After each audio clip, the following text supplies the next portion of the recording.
Liidu loomiseks tehtud jõupingutused on jäänud hästi kaugele minevikku. Ja see liit, mis pidi sõjad Euroopas lõpetama, seda ka tegi. Ja see, et Euroopa Liidus ei sõdita, vaid räägitakse läbi, see muutus peagi iseenesest mõistetavaks.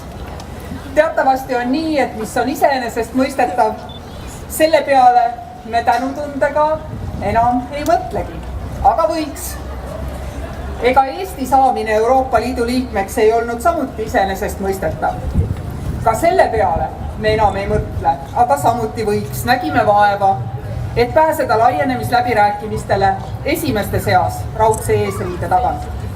Läbirääkimised peetud, siis pidime rahvahääletusel otsustama, kas jah või ei. Hääletustulemuse järgi soovis 66% eestlasi minna Euroopa Liitu.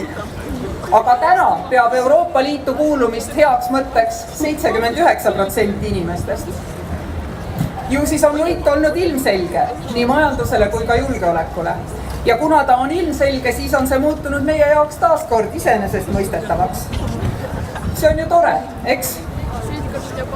Nii loomulik on see, et iga reisi pärast ei pea valuutavahetuspunkti otsima või igal piiril passi näitama või iga tehingut tehes tollipiirangutega arvestama. On ju nii? Täiesti loomulik on, et meie hääl Euroopa Liidus on sama hea kui iga teise liikmesriigi oma, vaatamata meie majanduse suurusele või rahvaarvule. Aga tegelikult tänase päeva puhul võiks korraks selle peale mõelda. Maailmas on täpselt üks selline suur, vabade demokraatlike riikide võrdsel koostööl põhinev, ühtse majandusruumina talitlev ja mis väga oluline, liikmete iseotsustamisõigust tingimusteta toetav piirkond. Euroopa Liit, see on rahvusriikide liit. Eesti rahva riigi, Läti rahva riigi, Prantsuse rahva riigi liit. Kõikide nende rahvaste liit ja mitte sulatustiik.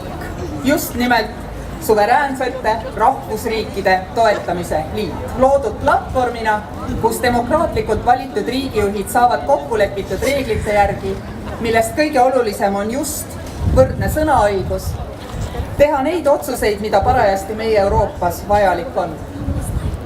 Julgeoleku tagamiseks, majanduse kasvatamiseks, kodanike põhiõiguste ja vabaduste toetamiseks.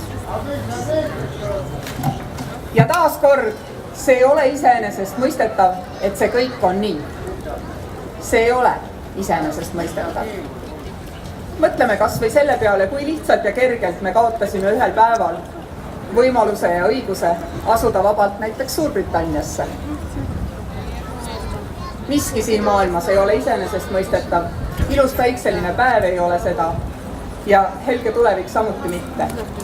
Aga koos teistega siin Euroopas on see märksa iseenesest mõistetavam, et meie tulevik on ilus. Ilusat kontsepti, ilusat Euroopa päeva jätku!